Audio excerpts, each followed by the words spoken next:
Selamat pagi dan salam sejahtera saya ucapkan kepada para hakim yang dihormati. Nama saya Nurul Isnatul Hana binti Aswandi dari Sekolah Menengah Kebangsaan Batu Kawah.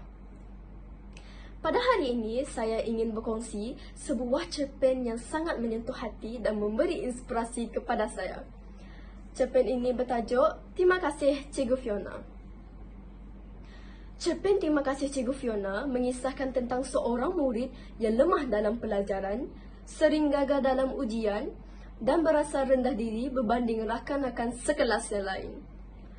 Beliau menjadi bahan ejekan dan cemuhan kerana sering mendapat keputusan yang tidak memuaskan. Keadaan ini menyebabkan dia hilang keyakinan diri dan hampir berputus asa dalam pelajaran. Cikgu Fiona, seorang guru yang baru, hadir mengajar di kelasnya. Dalam satu peristiwa, Cikgu Fiona memberi perhatian khusus kepada murid ini ketika dia gagal menjawab soalan dengan betul. Namun, tidak seperti guru lain, Cikgu Fiona tidak memarahinya, sebaliknya memberi kata-kata semangat. Dalam satu sesi kelas, Cikgu Fiona menguji murid tersebut di hadapan kelas kerana menunjukkan usaha dan kemajuan. Pengujian ini menjadi titik permulaan kepada perubahan sikap murid tersebut.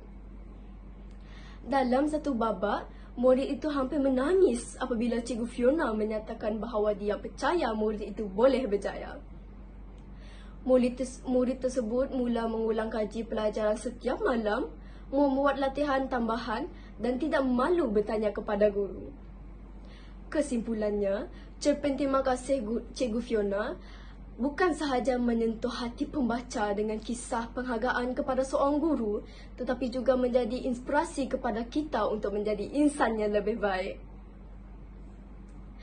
Watak Cikgu Fiona wajar dijadikan contoh teladan kepada semua pendidikan, manakala watak murid itu pula membuktikan bahawa usaha dan semangat juang mampu mengubah masa depan. Semoga kisah ini menyedarkan kita semua tentang besarnya peranan seorang guru dan betapa pentingnya sikap penghargaan dalam